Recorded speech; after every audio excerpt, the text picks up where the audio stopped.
Banggaan na tugtugin, tunog ng alon. Oh,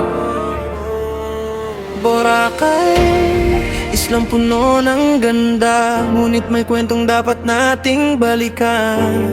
Mula sa kwento ng isang manlalakbay. May isang kwentong kumalat sa social media mula sa isang vlogger na nagngangalang TG.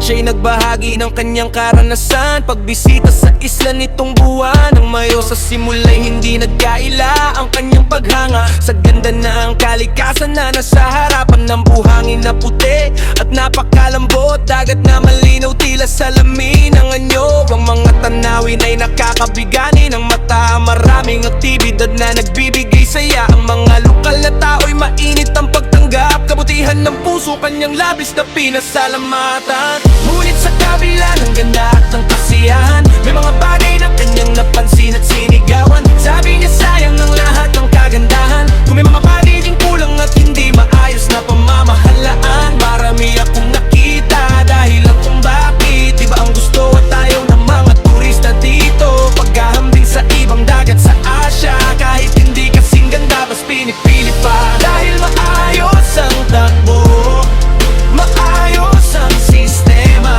nararamdaman na lahat na sila'y mahalaga. Mula sa Katiklan hanggang sa isla, sabi niya'y parang walang sapat na paghahanda.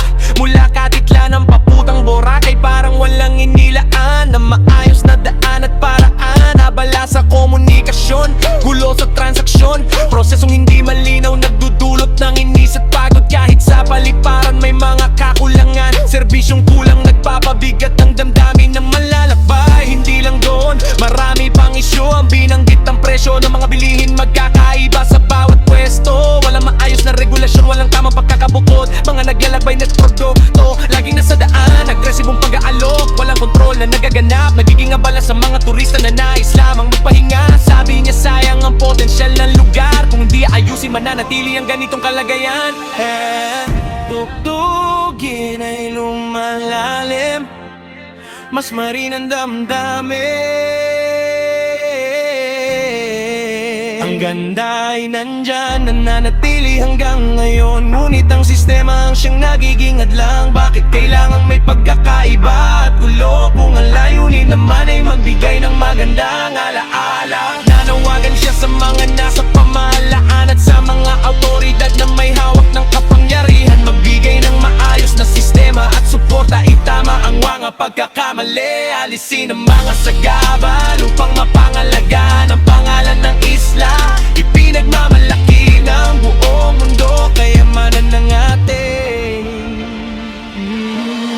Ngunit sa kabila ng ganda at ng kasiyahan, may mga bagay na kanyang napansin at sinigawan. Sabi niya sayang ang lahat ng kagandahan kung may mga bagay ding kulang at hindi maayos na pamamahalaan. Marami akong nakita dahilan kung bakit iba ang gusto at ayaw ng mga turista dito. Paghahambing sa ibang dagat sa Asia, kahit hindi kasing ganda mas pinipili pa. Dahil ang maayos ang takbo, maayos ang sistema, nararamdaman ng lahat na sila'y mahalaga. Ay, ganda ay mananatili, ngunit ang pagbabago ay kailangan na ngayon, upang ang bawat malalakbay makaranas ng tunay na saya at ginhawa para sa kinabukasan ng isla.